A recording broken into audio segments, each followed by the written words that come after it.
नमस्कार, मेरा नाम है सुनील सिंह मेहता। हाजिर आपके सामने क्लास 12 फिजिक्स से रिलेटेड एक और नया लेक्चर लेके। आज का हमारा है लेक्चर नंबर 6 और आज के इस लेक्चर का हमारा टॉपिक क्या रहने वाला है। हमारा टॉपिक है इलेक्ट्रिक फील्ड। इलेक्ट्रोस्टैटिक में इलेक्ट्रिक फील्ड नाम का यह टॉपिक बहुत इंपॉर्टेंट होता है और यहाँ से एक न एक क्वेश्चन हर साल पूछा जाता है। और आज के इस लेक्चर हम क्या करेंगे, इस इलेक्ट्रिक फील्ड से रिलेटेड जो थ्योरेटिकल पार्ट है उसको डिस्कस करेंगे। सबसे पहले हम इलेक्ट्रिक फील्ड की डेफिनेशन क्या होती है उसे डिस्कस करेंगे। फिर उसके बाद इलेक्ट्रिक फील्ड का फॉर्मूला क्या होता है, किसी भी एक पॉइंट चार्ज के कारण किस तरह से हम इलेक्ट्रिक फील्ड फाइंड करेंगे, ये हम डिस्कस करेंगे। और लास्ट हम डिस्कस करेंगे कि अगर मेरे पास मल्टीपल चार्जेज हो तो मल्टीपल चार्जेज के कारण किस तरह से इलेक्ट्रिक फील्ड फाइंड करेंगे। ये हमारा इस लेक्चर का लास्ट टॉपिक रहेगा और अगले वाले लेक्चर में हम इससे रिलेटेड क्वेश्चन डिस्कस करेंगे। बहरहाल शुरू करते हैं लेक्चर को एक खूबसूरत सी डेफिनेशन से। और डेफिनेशन किसकी होगी, हमारे इलेक्ट्रिक फील्ड की। तो हिंट डालो, क्या इलेक्ट्रिक फील्ड क्या होता है। इलेक्ट्रिक फील्ड देखो, इसे समझने के लिए अभी तक जितने भी लेक्चर हमने पढ़े हैं वो आपने देखे हुए होने चाहिए। अगर वो आपने नहीं देखे हैं या फिर आप उन लेक्चर से गो थ्रू नहीं हुए हैं तब आपको यहाँ पर इस कॉन्सेप्ट को समझने में दिक्कत हो सकती है। तो मैं आशा करता हूँ आपने वो लेक्चर देखे हैं और आप तभी इस लेक्चर तक पहुंचे हैं। मैं अज्यूम कर ले रहा हूं कि मेरे पास कोई एक चार्ज है, late us say this charge is capital Q. मैंने क्या बोल दिया, मेरे पास एक कैपिटल क्यू चार्ज है जो कि कैसा है, पॉजिटिव है। मैंने यहां पर एक दूसरा चार्ज रख दिया, क्या, स्मॉल क्यू। दो चार्ज है, एक कैपिटल क्यू है और एक स्मॉल क्यू है। दोनों को मैंने कुछ सेपरेशन पर रख दिया। अब हम सब जानते हैं कि ये कैपिटल क्यू इस स्मॉल क्यू पर फोर्स लगाएगा और ये स्मॉल क्यू कैपिटल क्यू पर फोर्स लगाएगा। मैं ये बोल रहा हूं कि मैं सिर्फ इस कैपिटल क्यू के कारण इस स्मॉल क्यू पर लगाए गए फोर्स की बात करना चाह रहा हूं। अगर मैं ये बोलूं कि ये सेपरेशन यहां से यहां तक कितना है, आर है, हम सब जानते हैं अगर ये यहाँ पर ये पॉइंट चार्ज है, ये भी पॉइंट चार्ज है और जो कैपिटल क्यू पॉइंट चार्ज है ये स्मॉल क्यू पॉइंट चार्ज को क्या करेगा, रिपेल करेगा। क्यों करेगा रिपेल, क्योंकि दोनों का नेचर कैसा है, सेम है और हम सब जानते हैं same charge repel each other. यानी ये जो मेरे पास कैपिटल क्यू है इसमें कहाँ क्यों फोर्स लगाएगा, इस डायरेक्शन में फोर्स लगाएगा। अभी तक मैं बोल रहा हूं, आप मेरे बोली हुई बातों का मजा ले रहे हैं, लेकिन अगर मैं आपसे एक क्वेश्चन पूछ दूं ना, आप सोचने में मजबूर हो जाओगे। जब भी मुझे किसी दूसरे चीज पर फोर्स लगाना होता है, मान लिया किसी को किसी दूसरे इंसान को थप्पड़ मारना है, ठीक है, मैं हिंसा के बिल्कुल समर्थन में नहीं हूं, बस एग्जाम्पल के लिए माना मुझे किसी दूसरे इंसान को थप्पड़ मारना है तो क्या करूंगा, मैं उस इंसान तक जाऊंगा और उसे कांटेक्ट करूंगा और फिर थप्पड़ मारूंगा। यानी मुझे अगर उस इंसान पर फोर्स लगाना है, उसको धक्का देना है, थप्पड़ मारना है तो मुझे उसे टच करना पड़ेगा। मैं यहां से बिना बीच उसको टच किए उस पर फोर्स या फिर थप्पड़ नहीं मार सकता।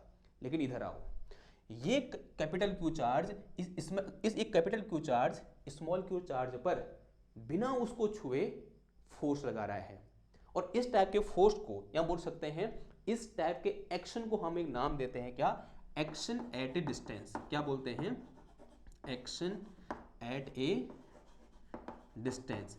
एक्शन एट ए डिस्टेंस के बारे में आपने पहले भी पढ़ा है, कब पढ़ा, ग्रेविटेशनल फोर्स में पढ़ा। जब हम ग्रेविटेशन पढ़ रहे थे ना क्लास 11th में, तब भी हमने एक्शन एट ए डिस्टेंस के बारे में पढ़ा था कि अगर एक मास ये है और एक मास ये है, ये मास m1 है, ये मास m2 है, तब ये क्या करेगा, ये मास इस मास को अपनी ओर अट्रैक्ट करेगा। बीच में कुछ नहीं है, क्या हो रहा है, जो एक्शन हो रहा है एट ए डिस्टेंस हो रहा है। इस मास को इस मास पर फोर्स लगाने के लिए इसके पास जाने की जरूरत नहीं है। सेम उसी तरह से इस कैपिटल क्यू चार्ज को इस स्मॉल क्यू चार्ज पर फोर्स लगाने के लिए इसके पास जाने की जरूरत नहीं है।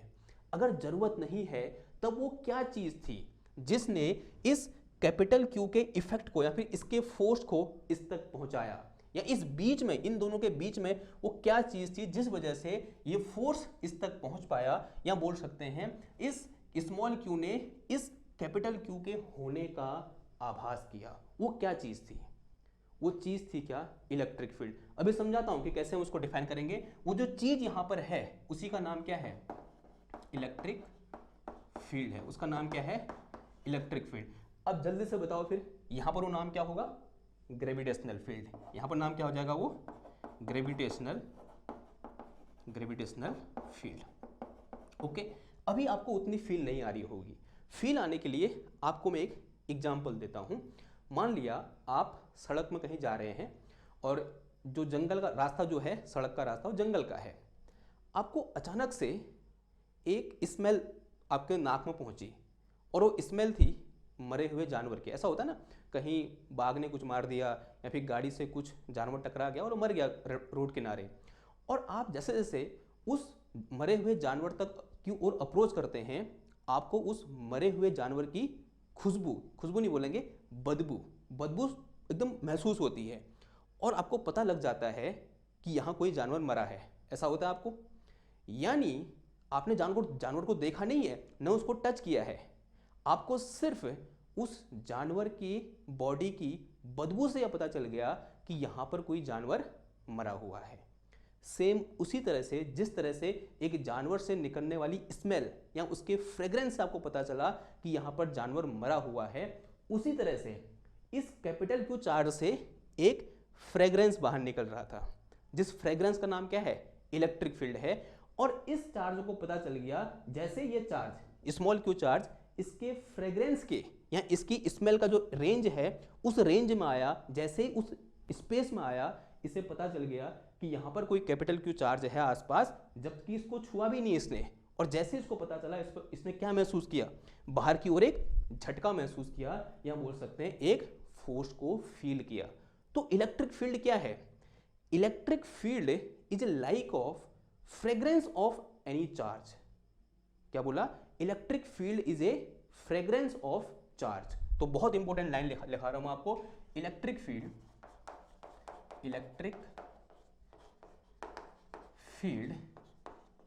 इज ए फ्रेग्रेंस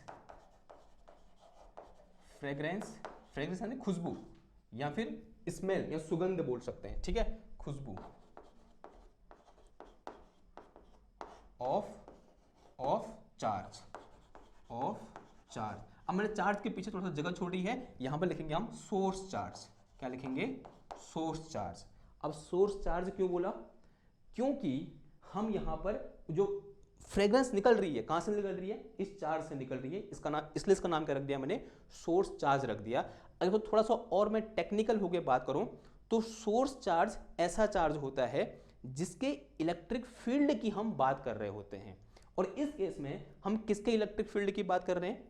इस कैपिटल क्यू चार्ज के इलेक्ट्रिक फील्ड की बात कर रहे हैं। तो यहां पर कैपिटल क्यू क्या हो गया? हमारा सोर्स चार्ज हो गया है। यानी ऐसा चार्ज जिसके इलेक्ट्रिक फील्ड की बात हो रही होती है उसे हम क्या बोलते हैं? सोर्स चार्ज बोल रहे होते हैं। या इसको ऐसे ही बोल सकते हैं, चार्ज अंडर इन्वेस्टिगेशन। यानी जिस चार्ज का हम इन्वेस्टिगेशन कर रहे होते हैं उस चार्ज को हम क्या बोलते हैं? सोर्स चार्ज बोलते हैं। यहां पर कैपिटल क्यू क्या है? हमारा सोर्स चार्ज है। और इलेक्ट्रिक फील्ड कैसे डिफाइन कर देंगे? जो सोर्स चार्ज की फ्रेग्रेंस होगी या सोर्स चार्ज के चारों ओर जो एक उसका फ्रेग्रेंस क्रिएट हो जाएगी, जिस फ्रेग्रेंस में अगर कोई दूसरा चार्ज आएगा तो उसे कैपिटल क्यू चार्ज या दूसरा चार्ज अगर आएगा उसके सोर्स चार्ज के वहां पर होने का आभास होगा। किसकी वजह से? उस फ्रेग्रेंस की वजह से, जिस फ्रेग्रेंस का नाम क्या है? इलेक्ट्रिक फील्ड है। ये एक क्या है, इसकी बेसिक समझ है कि भाई इलेक्ट्रिक फील्ड होता क्या है। अब थोड़ा बहुत किताबों की ओर भी चलते हैं। किताबों में क्या लिखा होता है? Electric field is a region, या बोल सकते हैं space around a source charge. if we put any charge in this space, then this charge can feel electrostatic force। इसको हम ऐसे भी डिफाइन कर सकते हैं। इसकी जो डेफिनेशन हो जाएगी दूसरी वाली, जो आप लोग किताबों में आपको लिखा हुआ मिलेगा, वो क्या होती है? इलेक्ट्रिक फील्ड, पहले लिख के चलेंगे फिर समझेंगे। Electric field is a space around source charge in which it can exert electrostatic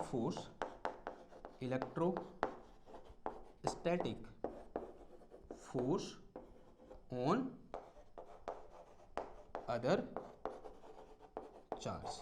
ठीक है, जैसे हम उस रीजन में या उस स्पेस में किसी दूसरे चार्ज को रखेंगे तब उस दूसरे चार्ज में इलेक्ट्रोस्टैटिक फोर्स लगेगा। अब वो रिपल्सिव भी हो सकता है और अट्रैक्टिव भी हो सकता है depending upon nature of charge. ठीक है, थोड़ा और समझ लें। मान लिया ये मेरे पास एक सोर्स चार्ज है, इसका ये रीजन मैंने मान लिया इस तरह से, दिस इज रीजन या बोलते हैं this is space around this source charge capital Q. ठीक है, और सोर्स चार्ज भी कैसा होगा, पॉइंट चार्ज होगा। ठीक है, पॉइंट सोर्स चार्ज ऐसा हम बोल के चलेंगे। ठीक ना, इसके चारों क्या क्रिएट हो गया है, एक स्पेस क्रिएट हो गया है। जैसे ही इस स्पेस में, स्पेस का मतलब एक 2 डायमेंशनल केस नहीं है, ये 3 डायमेंशनल केस है। ठीक है, यानी यहां को भी स्पेस होगा, पीछे को भी होगा, ऐसे भी होगा और ऐसे भी होगा। एक हम स्पेयर यहां पर अज्यूम कर सकते हैं। ठीक है, समझ में आ रही बात, विजुलाइज कर पा रहे हो। अगर विजुलाइज कर पा रहे हो, मान लिया मैंने इस स्पेस में यहां पर एक चार्ज रख दिया और जैसे यहां पर मैं चार्ज रखूंगा उस चार्ज में क्या लगेगा, इलेक्ट्रोस्टैटिक फोर्स लगेगा। वो रिपल्सिव भी हो सकता है, अट्रैक्टिव भी हो सकता है। ठीक है, अब जैसे मैं इस चार्ज को इसके इलेक्ट्रिक फील्ड से बाहर ले जाऊंगा तब क्या उसमें कोई फोर्स लगेगा, आंसर आता है उसमें फोर्स नहीं लगेगा। किसी एक चार्ज पर फोर्स तभी लगेगा जब वो चार्ज किसी सोर्स चार्ज के कहां होगा, फील्ड के अंदर होगा या उस सोर्स चार्ज के इलेक्ट्रिक फील्ड के अंदर होगा। इलेक्ट्रिक फील्ड से बाहर आते ही उस पर लगने वाला फोर्स क्या हो जाएगा, खत्म हो जाएगा, या बोल सकते हैं खत्म मतलब जीरो हो जाएगा। क्लियर है बात, ओके।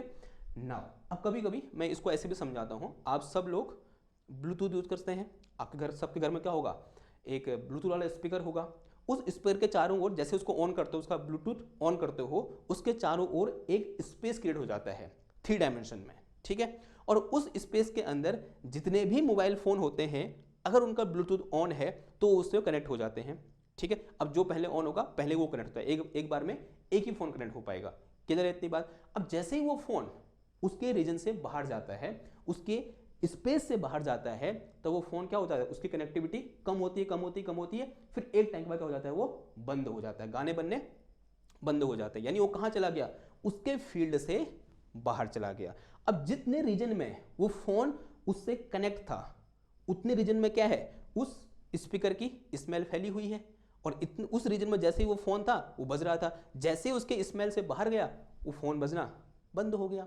ठीक है, तो in this way we can say that electric field is a smell of any source charge, और we can say electric field is a space around a source charge in which it can exert force of electrostatic, या वो बोलते हैं force of attraction और repulsion, या electrostatic force on other charges. Clear है इतनी बात।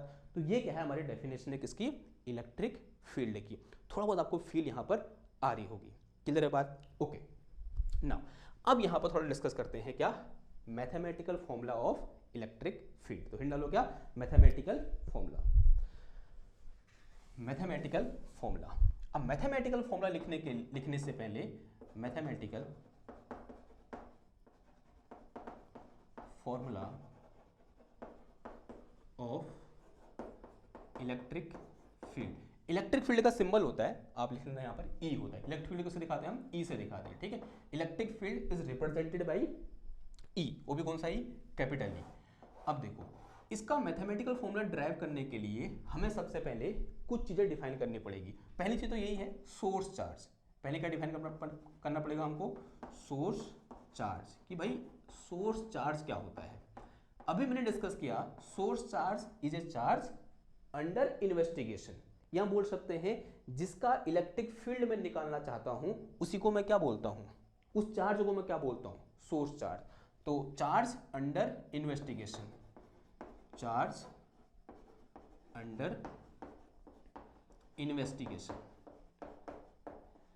ठीक है, हिंदी में क्या लिख दोगे, जिस चार्ज का मैं इलेक्ट्रिक फील्ड निकालना चाह रहा हूं उस चार्ज को क्या बोल दूंगा मैं, सोर्स चार्ज बोल दूंगा। दूसरा आता है यहां पर जो आपके लिए नया है, दिस इज टेस्ट चार्ज, कि भाई टेस्ट चार्ज क्या होता है। ये नाम पहली बार सुन रहे हो आप, टेस्ट चार्ज। टेस्ट चार्ज एक ऐसा चार्ज होता है जिसका मैग्नीट्यूड बहुत ही कम होता है, या इतना कम होता है कि जीरो के बहुत करीब होता है। A very very small amount of charge, a very very small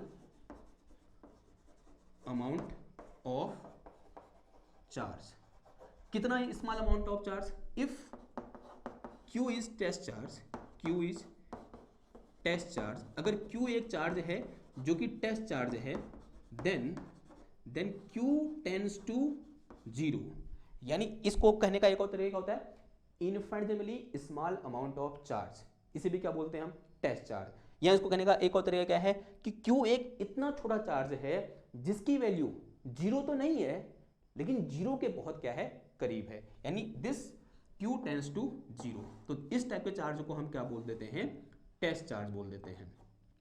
अब इस टाइप के चार्ज के कॉन्सेप्ट को इंट्रोड्यूस करने से क्या फायदा हुआ, इससे ये फायदा हुआ कि इस चार्ज को अगर मैं किसी भी एक सिस्टम में क्या करता हूं, इसको मैं डालता हूं, या बोल सकते हैं जब कोई ये टेस्ट चार्ज किसी दूसरे सिस्टम के साथ इंटरेक्ट करता है, ऑब्वियस सी बात है जो दूसरा सिस्टम होगा वो भी चार्ज का सिस्टम होगा, या ये चार्ज जब किसी दूसरे चार्ज के साथ इंटरेक्ट करता है तब वहां पर किसी भी टाइप का इफेक्ट नहीं डालता है। इफेक्ट डालेगा भी तब इसके इफेक्ट को हम क्या कर सकते हैं, नेग्लेक्ट कर सकते हैं। क्यों? क्योंकि इसका जो मैग्नीट्यूड है वो बहुत कम है, और इतना कम है कि वो 0 के क्या है, मतलब 0 के इक्वल तो नहीं है लेकिन 0 के बहुत पास है। तो इस टाइप के चार्ज को हम क्या बोलते हैं, टेस्ट चार्ज बोलते हैं। ये बात क्लियर हुई आपको? नाउ अब आते हैं किसमें कि किस तरह से हम फॉर्मूला डिराइव करेंगे। मान लिया मेरे पास एक सोर्स चार्ज है, this source charge is Q। मैं इस Q चार्ज के कारण यहां से R डिस्टेंस पर इलेक्ट्रिक फील्ड की इंटेंसिटी निकालना चाह रहा हूं कि what will be the intensity of electric field. यहां पूछते हैं इंटेंसिटी का मतलब उसकी वैल्यू से बात हो रही है, उसकी न्यूमेरिकल वैल्यू कितनी होगी।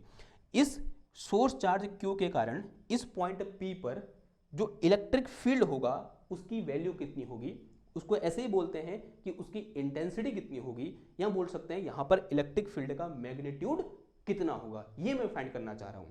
अब ये फाइंड करने के लिए सबसे पहले मैं क्या करूंगा, इस पॉइंट P पर एक टेस्ट चार्ज रख दूंगा, और टेस्ट चार्ज को रिप्रेजेंट करने का एक और तरीका होता है क्या, Q नॉट। इसको लिख देना यहाँ पर, इसको मैं एक तरीके से और दिखा दे, किससे, Q नॉट से, ठीक है। या तो Q टेंड्स टू 0 या फिर Q नॉट। नॉट का मतलब ऐसा चार्ज जो 0 के क्या है, बहुत करीब है। तो मैंने इस P पॉइंट पर क्या किया, एक Q नॉट चार्ज को रख दिया। अब जैसे मैंने यहाँ पर Q नॉट चार्ज को रखा, अब ये भी चार्ज है ना, तो इसके कारण भी तो कुछ ना कुछ इलेक्ट्रिक फील्ड होगा, और हमको ये फील हो रहा है कि यहाँ पर एक Q नॉट चार्ज रखने से इसके अरेंजमेंट में, या बोल सकते हैं इस पूरे सिस्टम में कुछ ना कुछ गड़बड़ हो जाएगी। लेकिन हमने यहाँ पर कैसा चार्ज रखा है, टेस्ट चार्ज रखा है, जो क्या करेगा, जो इतना छोटा है कि उसको यहाँ पर रखने से इस सिस्टम में कोई चेंज नहीं आएंगे, और चेंज आएंगे भी तो वो अप्रिशिएबल नहीं होंगे, उनको हम नेग्लेक्ट कर सकते हैं। तो इसलिए ये क्या है, टेस्ट चार्ज है, सिर्फ टेस्ट करने के लिए रखा है यहाँ पे, ठीक है, थोड़ा फील आ रही है। तो दिस Q नॉट चार्ज मैंने यहाँ पर रख दिया। देन अब देखो ध्यान सुनना, then electric field at point P, या बोल सकते हैं intensity of electric field at point P due to this source charge capital Q is equal to force per unit test charge, यानी force per unit test charge at point P will be equal to intensity of electric field at this point. तो यहाँ पर लिख के चलेंगे हम, ऐसे लिखो electric field at point P, electric, यहाँ पे intensity of electric field, intensity of electric field, electric field at point P is due to source charge is equal to force per unit test charge दिखा दे किससे, Q naught, test charge Q naught at this point. अब इसी चीज को मैं mathematically कैसे लिख सकता हूं, that is F equal to कितना आ जाएगा यहाँ से, E इक्वल टू कितना आ जाएगा, intensity of electric field at point P will be equal to force per unit test charge. तो E इक्वल टू क्या होता है मेरे पास, F अपॉन क्यू नॉट होता है, जहाँ एफ क्या है, इस पर लगने वाला, इस क्यू नॉट पर इस कैपिटल क्यू के कारण लगने वाला फोर्स है, और क्यू नॉट क्या है, टेस्ट चार्ज है। ठीक है, तो this is formula and it is very very important formula, ये बहुत इंपॉर्टेंट फॉर्मूला है, आपको इसे याद रखना है। ठीक है, अब ये फॉर्मूला निकल के आ गया, तो आप इंटेंसिटी ऑफ इलेक्ट्रिक फील्ड की यहाँ से क्या निकाल सकते हो, यूनिट निकाल सकते हो। तो क्या हो जाएगा यूनिट बताओ, तो यूनिट ऐसा यूनिट क्या हो जाएगी इसकी, यूनिट विल बी, इसी क्या होती है न्यूटन, और क्यू की क्या होती है, कूलाम, तो क्या आ जाएगा न्यूटन पर कूलाम। इसकी एक और यूनिट होती है, वो होती है वोल्ट पर मीटर।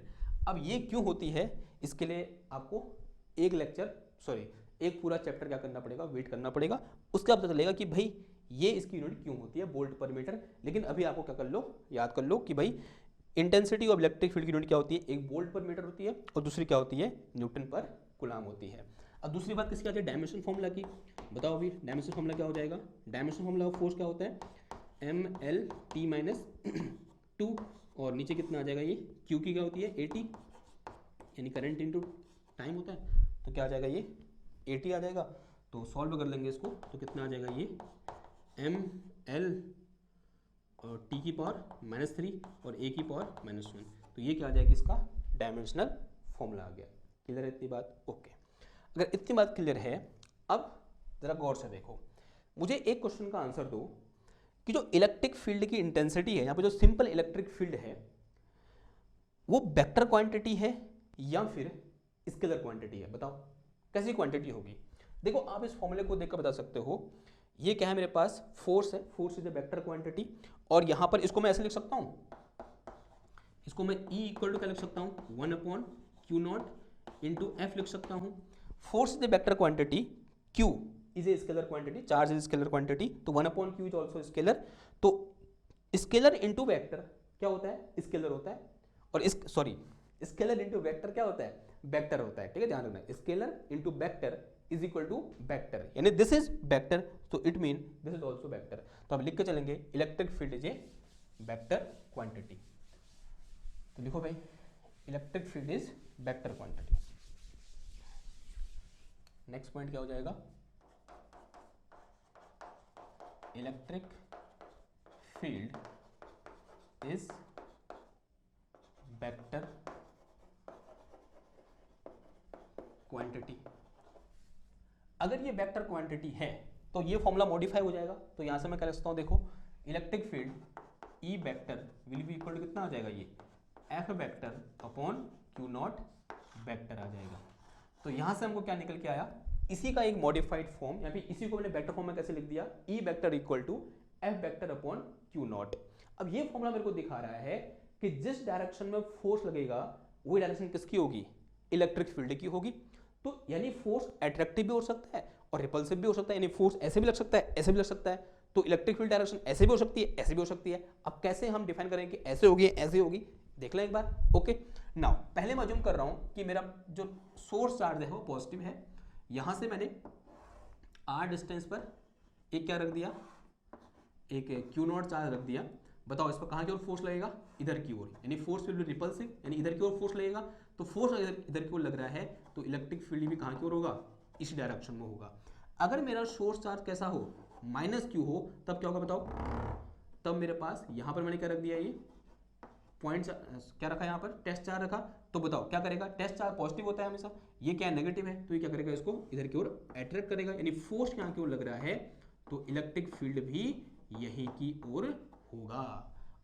अब बहुत इंपॉर्टेंट यहाँ पर कॉन्सेप्ट निकल के आ गया कि electric field direction away from positive charge and towards the negative charge. क्यों, क्योंकि पॉजिटिव चार्ज क्या करता है, टेस्ट चार्ज को रिपेल करता है, और नेगेटिव चार्ज क्या करता है, टेस्ट चार्ज को अट्रैक्ट करता है। इसी वजह से क्या हुआ कि जो पॉजिटिव चार्ज की से दूर इलेक्ट्रिक फील्ड की डायरेक्शन होती है, या बोलते हैं उससे बाहर की इलेक्ट्रिक फील्ड डायरेक्शन होती है, और नेगेटिव चार्ज की ओर इलेक्ट्रिक फील्ड की डायरेक्शन होती है। तो ये बहुत इंपॉर्टेंट कॉन्सेप्ट है, आपको ये याद रखना है या फिर ध्यान में रखना है। ठीक है, जो आने वाला नेक्स्ट लेक्चर होगा हमारा, बोलते हैं कौन सा लेक्चर है, छठा, सातवां, आठवां जो लेक्चर होगा, वहां पर इसको हम एक बार और क्या करेंगे, डिस्कस करेंगे, क्योंकि वहां पर हम क्या पढ़ेंगे, इलेक्ट्रिक फील्ड लाइंस के बारे में डिस्कस करेंगे। ठीक, बहरहाल तो ये क्या हो गया हमारा डायरेक्शन ऑफ इलेक्ट्रिक फील्ड। तो इसको ऐसे ब्रैकेट में बंद कर दोगे आप, या ब्रैकेट में बंद कर दो, या फिर ऐसे हिडन डाल के डायरेक्शन ऑफ इलेक्ट्रिक फील्ड लिख देना, और direction of electric field away from positive charge and towards the negative charge, ठीक है। और चार्ज जब बात कर रहा हूँ तो वहाँ पर सोर्स जो है साइलेंट है, तो away from source charge and towards the negative source charge, ठीक है, away from positive source charge and towards the negative source charge. Clear, याद हो जाएगा, कोई दिक्कत है यहाँ तक? ओके, और कोई दिक्कत नहीं है, आगे बढ़ते हैं। अब कभी कभी यहाँ पर एक क्वेश्चन पूछ लिया जाता है कि derive the formula for electric field due to point charge. तो हिंट डालो क्या, इलेक्ट्रिक फील्ड ड्यू टू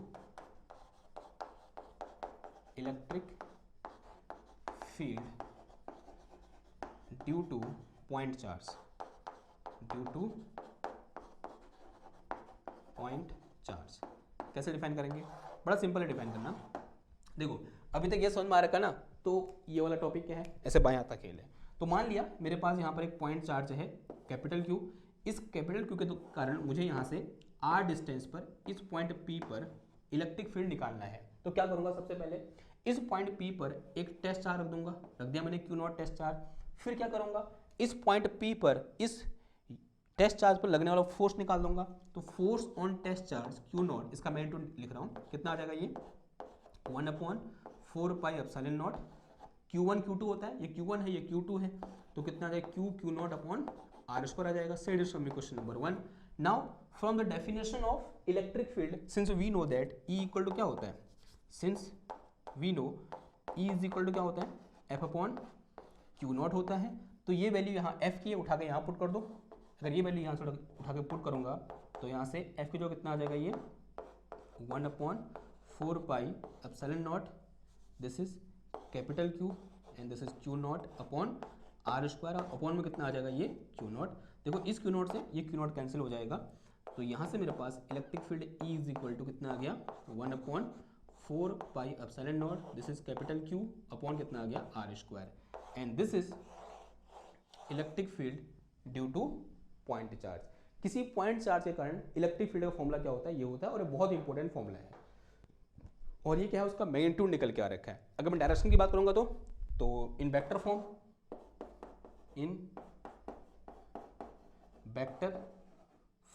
देखो बड़ा सिंपल है। अभी हमने डिस्कस किया कि इलेक्ट्रिक फील्ड डायरेक्शन किस डायरेक्शन में होगी, जिस डायरेक्शन में फोर्स लगेगा उसी डायरेक्शन में होगी। अब यहाँ पर मैंने Q0 चार्ज रखा हुआ है, इस वक्त फोर्स कहाँ की ओर लगेगा, बाहर की ओर। अगर फोर्स बाहर की ओर लगेगा तो इलेक्ट्रिक फील्ड में कहाँ की ओर होगा, बाहर की ओर। इसको या तो बोल सकता हूँ मैं कहाँ से कहाँ की ओर, जो इलेक्ट्रिक फील्ड है यहाँ पर E है वो किस डायरेक्शन में बताओ, या तो कैपिटल Q से Q0 की ओर है, या तो मैं ऐसे बोल सकता हूँ, या फिर मैं क्या बोल सकता हूँ, इसको मैं थोड़ा बहुत अपने लेफ्ट और राइट हैंड के बारे में के हिसाब से बोलो तो लेफ्ट टू राइट बोल सकता हूँ। इसको मैं क्या बोल सकता हूँ, लेफ्ट टू राइट बोल सकता हूँ। या फिर थोड़ा सा और मैं यहाँ पर मैथमेटिक्स लगा के बात करूँ तो this is in this r vector. अगर मैं इस वेक्टर को यहाँ से यहाँ तक आर वेक्टर बोलूँगा तो किस डायरेक्शन में होगा, ये आर वेक्टर के डायरेक्शन में होगा। या फिर मैं इसको क्या बोल सकता हूँ कि this electric field will be in the direction of unit vector in this r vector, यानी आर कैप की डायरेक्शन में होगा। यहाँ पर जो आर कैप है वो किसके बराबर है, r vector upon magnitude of r vector के बराबर है। ठीक है, तो सिंपल मुझे क्या करनी है, यहाँ पर डायरेक्शन ऐड करनी है। और हम सब जानते हैं कि डायरेक्शन को लगाने का सबसे अच्छा तरीका कौन सा वाला है, ये यूनिट वेक्टर वाला। ठीक है, तो इन वेक्टर फॉर्म, तो यहाँ लिखो, मैं इसको मिटाऊं,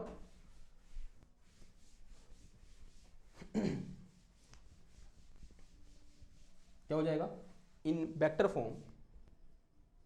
तो यहाँ से मेरे पास E vector is equal to कितना, यहाँ वेक्टर डायरेक्शन लगा दी मैंने, यहाँ ये कितना आ जाएगा 1/4 pi epsilon naught, 4 pi epsilon naught Q upon r square आया। अब मुझे डायरेक्शन लिखनी है तो यहाँ क्या लिख दूंगा मैं, आर कैप लिख दूंगा। तो this is electric field in vector form. या इसी को मैं क्या लिखता हूँ, देखो E is equal to 1/4 pi epsilon naught, this is Q upon r square. इसे मैं लिखता हूँ, देखो r vector divided by r लिख सकता हूँ, r into r square, r cube हो गया ये। तो electric field E is equal to कितना आ जाएगा, ये 1/4 pi epsilon naught Q upon are cube, और ये कितना आ गया यहाँ पर आर वेक्टर आ गया। ऐसे भी आपको लिखा हुआ मिल सकता है, electric field due to a point charge in vector form. ऐसे भी लिख सकते हैं, ऐसे भी लिख सकते हैं, और ये क्या हो गया, इन टर्म्स ऑफ मैग्नीट्यूड हो गया। अब देखो ये सब करने का मतलब फायदा क्या हुआ, एक यहाँ पर कॉन्सेप्ट समझ में आया कि जो इसका मैग्नीट्यूड है वो किस पर डिपेंड कर रहा है। देखो जो E है वो किस पर डिपेंड कर रहा है, उसकी फॉर्मूला क्या है, 1/4 pi epsilon naught Q upon R square है। इसके मैग्नीट्यूड की बात हो रही है। ओके, अगर Q को मैं फिक्स कर दूं, ये चीज तो वैसे ही कांस्टेंट है, हम सबको पता है, यानी वो सिर्फ किस पर डिपेंड कर रहा है, R पर डिपेंड कर रहा है। तो यहाँ से E is inversely proportional to क्या निकल के आया, R स्क्वायर निकल के आया, यानी ये इनवर्स स्क्वायर लॉ को फॉलो कर रहा है। पहली चीज तो ये समझ में आती है। या इसको मैं ऐसे लिख सकता हूं कि this E will be a function of only R, यानी ये सिर्फ R के साथ क्या करेगा, अपनी वैल्यू को चेंज करेगा। अगर मैं R को फिक्स कर दूं तो इसका मतलब क्या है, E भी क्या हो जाएगा, फिक्स हो जाएगा। क्या आप ऐसा कुछ कर सकते हो कि जगह को चेंज करो लेकिन R फिक्स रहे? क्या आपके पास कुछ ऐसी ज्योमेट्री होती है कि आप जगह तो चेंज कर रहे हो लेकिन ये R जो डिस्टेंस है वो फिक्स है? आप सब जानते हो, दैट इज सर्कल। क्या बना दो, ऐसा सर्कल बना दो। अभी आप 2 डायमेंशन में सोच रहे हो ना, तो ये मेरे पास क्या है, हमारा सोर्स चार्ज है Q, यहां से R डिस्टेंस पर ये P पॉइंट है। देखो ये P पॉइंट कहीं भी हो सकता है, मैंने क्या बना दिया यहाँ पर, इस तरह से सर्कल ड्रॉ कर दिया, यानी यहाँ पर, यहाँ पर, यहाँ पर, यहाँ पर या यहाँ पर, क्योंकि ये सब क्या है, ये डिस्टेंस कितनी है, R है। ये सब जगह क्या है डिस्टेंस, ये भी R है, ये भी R है, ये भी R है, ये भी R है, ये भी R है। अगर ये सब वैल्यू R हैं तो इस पॉइंट 1 पर, पॉइंट 2 पर, पॉइंट 3 पर, पॉइंट 4 पर, पॉइंट 5 पर electric field due to this source charge capital Q का मैग्नीट्यूड क्या होगा, सेम होगा। यानी इलेक्ट्रिक फील्ड चाहे यहां पर निकालो, आप यहां पर निकालो, यहां पर निकालो, यहां पर निकालो, यहां पर निकालो, यहां निकालो, यहां निकालो, यहां निकालो, यहां निकालो, यहां निकालो, यहां निकालो, कहीं पर भी निकालो, इसके पूरे सरकमफ्रेंस में अगर R सेम है, R चेंज हो ही नहीं रहा है, और एक Q चार्ज जो कैपिटल Q चार्ज है सेंटर में रखा हुआ है इस सर्कल के, तो हर पॉइंट पे इलेक्ट्रिक फील्ड का मैग्नीट्यूड क्या होगा, सेम होगा। होगा नहीं होगा, क्योंकि सिर्फ किस पर डिपेंड कर रहा है, R पर डिपेंड कर रहा है। हाँ वो बात अलग है, डायरेक्शन क्या होगी, अलग अलग होगी, क्योंकि यहाँ डायरेक्शन कैसे होगी, ऐसे होगी, यहाँ ऐसे, यहाँ ऐसे, यहाँ ऐसे, यहाँ ऐसे, लेकिन मैग्नीट्यूड क्या होगा, हर जगह सेम होगा। लेकिन अभी कहानी खत्म नहीं हुई है, ये तो किसकी बात है, सर्कल की बात है। मैं 2 डायमेंशन में सोच रहा हूं, अगर मैं 3 डायमेंशन में सोचूं तो बताओ क्या हो जाएगा। 3 डायमेंशन में इस सर्कल का रूप क्या हो जाएगा, स्फीयर बन जाएगा, ये स्फेरिकल सेल बन जाएगा। तो मैंने यहां पर क्या खींच दिया, इस तरह से एक स्फेरिकल सेल खींचा। ओके, ये स्फीयर है, ठीक है, अब स्फीयर तो दिखा नहीं सकता मैं, लेकिन हाँ अजूम करो, ये क्या है, एक स्फीयर है इस तरह से। ओके, और जो Q चार्ज है, जो सोर्स चार्ज है, कहां पर है, इसके सेंटर पर है। अब इसके सेंटर से इसके सरफेस पर चाहे मैं किसी भी पॉइंट पर जाऊं, R की वैल्यू क्या होगी, सेम होगी।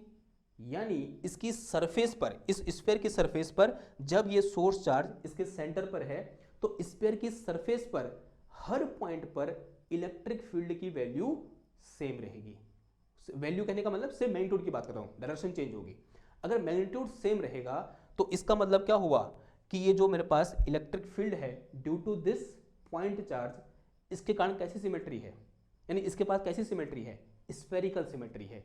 So it has spherical symmetry, so it has spherical symmetry, spherical symmetry, कैसी सिमेट्री है इसके पास, स्फेरिकल सिमेट्री। ओके, ये बात समझ में आई। ये बहुत इंपॉर्टेंट चीज है कि अगर मेरे पास कोई एक टेस्ट चार्ज है, सॉरी मेरे पास कोई एक पॉइंट चार्ज है, अगर उसका मैं इलेक्ट्रिक फील्ड निकालना चाह रहा हूं, तो उसके इलेक्ट्रिक फील्ड के पास कौन सी सिमेट्री होती है, स्फेरिकल सिमेट्री होती है। क्यों होती है, ये रीजन है उसका। क्लियर है इतनी बात, ओके। अगर इतनी बात क्लियर है तो ये क्या हो गया हमारा electric field due to point charge. अब आगे बढ़ते हैं, बात करते हैं किसके बारे में, कि अगर मेरे पास नंबर ऑफ चार्ज पार्टिकल हों तब हम किस तरह से इलेक्ट्रिक फील्ड के साथ डील करेंगे। Okay, if we have number of charge particle, या बोल सकते हैं electric field due to number of source charge, electric field due to multiple charges. ठीक है, तो अज्यूम कर लो कि मेरे पास यहाँ पर नंबर ऑफ चार्ज पार्टिकल हैं। मान लिया मेरे पास एक चार्ज पार्टिकल Q1 है, एक चार्ज पार्टिकल यहाँ मेरे पास Q2 है, उस तरीके से एक चार्ज पार्टिकल मेरे पास यहाँ पर Q3 है, 3 मान लो, ठीक है फिलहाल के लिए। और ये एक पॉइंट है, पॉइंट P, और मुझे यहाँ पर इन तीनों चार्ज के कारण इस पॉइंट P पर इलेक्ट्रिक फील्ड की इंटेंसिटी फाइंड करनी है। अगर मेरे पास एक सिंगल चार्ज होता, अगर ये Q चार्ज होता और इससे अगर मैं R डिस्टेंस पर इस P पॉइंट पर इलेक्ट्रिक फील्ड की इंटेंसिटी निकालता तो आंसर क्या आ जाता? E is equal to 1/4 pi epsilon naught Q upon R square, जो कि अभी हमने क्या किया, डिस्कस किया। और डायरेक्शन कहाँ की ओर होगी? तो ये पॉजिटिव चार्ज है तो direction will be in this way and let us say this direction is r cap direction. तो वेक्टर फॉर्म लिखूंगा तो क्या आ जाएगा, E वेक्टर इक्वल टू, और यहाँ क्या लगा दूंगा मैं, ये आर कैप। और यहाँ पर जो आर कैप है वो क्या है मेरे पास, unit vector in the direction of this r. इसको मैं ऐसे लिख सकता हूँ, r vector divided by magnitude of r. अब इधर आओ, अब यहां मेरे पास एक चार्ज पार्टिकल नहीं है, तीन है, यहां बोल सकते हैं मल्टीपल चार्ज पार्टिकल है। तो सबसे पहले मुझे क्या डिफाइन करना पड़ेगा, ये एक सेपरेशन वेक्टर डिफाइन करना पड़ेगा। Let us say this separation vector is r p one vector. उस तरीके से एक सेपरेशन वेक्टर ये हो गया, this is r p two vector. Similarly ये क्या हो गया, एक सेपरेशन वेक्टर ये हो गया, this is r P three हो गया। सबसे पहले क्या करो, इस Q1 के कारण इस पॉइंट पे इलेक्ट्रिक फील्ड निकालो। कहां की ओर होगा, ऐसे बाहर की ओर। Late us say this electric field is E1 vector. इस Q2 का कहां की ओर होगा, अगेन यहां से ऐसे बाहर की ओर होगा। Late us say this is E2 vector. इस Q3 का कहां की ओर होगा, इधर की ओर होगा। And let us say this is E3 vector. Now अब यहां पर मेरे पास जो तीन electric field E1, E2, E3 आ रखे हैं, इनके पास एक खासियत होती है। वो खासियत ये होती है कि ये तीनों इलेक्ट्रिक फील्ड या मोस्ट इलेक्ट्रिक फील्ड जो होता है वो प्रिंसिपल ऑफ सुपरपोजिशन को फॉलो करता है। यानी E1 की वैल्यू, E2 की वैल्यू और E3 की वैल्यू इस बात पर बिल्कुल निर्भर नहीं करेगी कि यहां पर कितने नंबर ऑफ चार्ज पार्टिकल हैं। इनको मैं ऐसे ही बोल सकता हूं कि electric field at this point P due to individual charge particle is independent from presence of other charges and this is known as principle of superposition। अगर ये principle of superposition को फॉलो कर रहे हैं तब यहां पर net electric field E net equal to कितना हो जाएगा बताओ, E net vector will be equal to कितना आ जाएगा, E1 प्लस E2 प्लस कितना आ जाएगा, E3 आ जाएगा। तो मुझे सिंपल क्या करना है, E1, E2, E3 की वैल्यू निकालनी है और यहाँ पुट कर देनी है। तो यहाँ से मेरे पास E1 वेक्टर इक्वल टू कितना आ जाएगा, 1 upon from definition 4 pi epsilon naught, और ये कितना आ जाएगा Q1 अपॉन आर स्क्वायर, यानी इसके मैग्नीट्यूड का स्क्वायर, यानी आर P1 का स्क्वायर। और यहाँ क्या आएगा, unit vector in the direction of r P1, तो उसको लिखता हूँ are P1 cap. Are P1 cap क्या है, unit vector in the direction of vector r P1। Similarly यहाँ से क्या निकाल दूंगा, E2 निकाल दूंगा, तो E2 vector will be equal to 1/4 pi epsilon naught, और ये कितना आ जाएगा Q2 अपॉन आर P2 का स्क्वायर, और ये कितना आ जाएगा, आर P2 कैप आ जाएगा। उस तरीके से यहाँ से E3 निकाल देंगे, तो E3 vector will be equal to 1/4 pi epsilon naught and this is Q3 upon r P3 का स्क्वायर, और यहाँ कितना आ जाएगा, आर P3 कैप आ जाएगा। ठीक है, ये बात समझ में आ रही है। अब एक काम करो, इन तीनों वैल्यू को उठाओ और इसमें पुट कर दो। तो यहाँ से मेरे पास E net vector will be equal to 1/4 pi epsilon naught, this is Q1 upon कितना है ये, आर P1 का square, this is r P1 cap, फिर प्लस कितना आ जाएगा, अगेन इसकी वैल्यू पुट करो, E2 की value 1/4 pi epsilon naught, this is Q2 upon r P2 का होल स्क्वायर, और ये कितना आ गया, आर P2 कैप आ गया। फिर प्लस E3 की value, this is 1/4 pi epsilon naught, this one is Q3 upon r P3 का whole square and this is r P3 cap. Okay, देखो सबसे 1/4 pi epsilon naught, 1/4 pi epsilon naught, 1/4 pi epsilon naught common है तो बाहर ले लो सबको। तो 1/4 pi epsilon not सबसे बाहर आ गया, अंदर कितना बच गया, ये बच गया मेरे पास Q1 अपॉन आर P1 का square, this is r P1 cap, फिर प्लस का कितना आ जाएगा इधर पर, Q2 upon this is are P2 का स्क्वायर, एंड मल्टीप्लाई में कितना आ गया, ये आर P2 कैप आ गया, एंड फिर यहाँ पर प्लस करने के बाद ये वाला टर्म आ जाएगा, this is Q3 upon r P3 का square upon r P3 cap आ गया, and this bracket will be close. ठीक है, तो this is net electric field at point P due to combination of 3 point charges Q1, Q2 and Q3। ना अब इसी फॉर्मूले को जो यहाँ पर निकल के आ रखा है, इसको मैं समेशन के टर्म में लिख सकता हूँ। तो इसको मैं ऐसे लिख सकता हूँ, तो कैसे, E net will be equal to 1/4 pi, अब साइन नोट तो ऐसे रहा, फिर यहाँ क्या लगा दूंगा, ऐसे समेशन का साइन। अब यहाँ मैं क्या लिख सकता हूँ, देखो क्यू के लिख सकता हूँ इसको मैं, और अपॉन कितना आ जाएगा, ये आर पी के का स्क्वायर, और यहाँ क्या आ जाएगा, आर पी के कैप आ जाएगा। और जो के है वो कहाँ से कहाँ वेरी कर रहा है, 1 से लेकर 3 तक वेरी कर रहा है इन दिस केस। तो इसको मैं कॉम्पैक्ट फॉर्म में इस तरह से लिख सकता हूँ। ये समझ में आ रहा है कैसे लिखा, देखो अगर आप यहाँ पर के की जगह 1 पुट करोगे तो पहला टर्म आ जाएगा, फिर समेशन में प्लस का साइन आ जाएगा, फिर के की जगह 2 पुट करोगे तो सेकंड टर्म आ जाएगा, फिर प्लस साइन आएगा, फिर के की जगह 3 पुट करोगे तो लास्ट टर्म आ जाएगा। ठीक है, तो इस तरह से हम क्या करेंगे, 3 चार्ज के कारण इलेक्ट्रिक फील्ड फाइंड करेंगे, नेट इलेक्ट्रिक फील्ड किसी एक पॉइंट पर फाइंड करेंगे। ओके, नाउ अब इसको क्या करता हूँ मैं, जनरलाइज कर सकता हूँ। तो in general if we have n number of charge particle, तो अगर मैं ये बोलूँ कि मेरे पास कितने नंबर ऑफ चार्ज पार्टिकल हैं, n चार्ज पार्टिकल हैं, for n charge particle, charge particles, और चार्ज पार्टिकल क्या है मेरे पास, Q1, Q2, Q3 dash Qn, तो n number of charge particle हैं। तो इन सारे चार्ज पार्टिकल के कॉम्बिनेशन की वजह से किसी पॉइंट P पर जो नेट इलेक्ट्रिक फील्ड होगा उसका फॉर्मूला क्या हो जाएगा, E net at any point will be equal to, देखो ये टर्म तो ऐसे रहेगा, सम कॉमन आएगा, 1/4 पाई एप्सिलॉन नॉट, फिर क्या आ जाएगा समेशन, और यहाँ कितना आएगा अंदर, क्यू के अपॉन आर पी के का स्क्वायर, और यहाँ मल्टीप्लाई में कितना आ जाएगा, आर पी के कैप। अब इस केस में जो के है कहाँ से कहाँ वेरी करेगा, जब मेरे पास 3 चार्ज पार्टिकल थे तो के कहाँ से कहाँ वेरी कर रहा था, 1 से 3।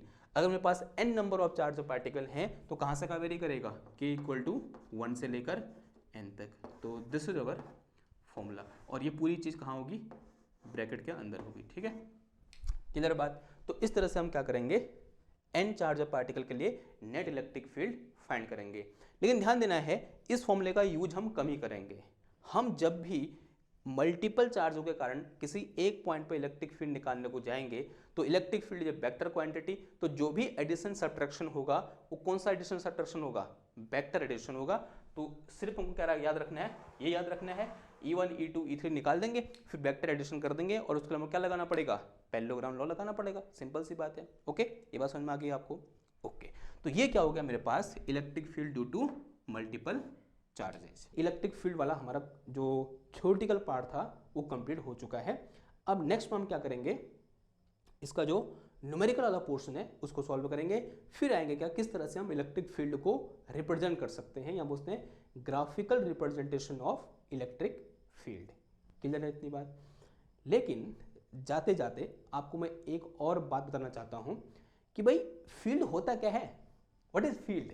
अगर आप साइंस की बात करते हो तो फील्ड क्या है, अगर मैं आम भाषा में फील्ड को डिफाइन करना चाहूं तो फील्ड क्या होता है, खेत फील्ड है।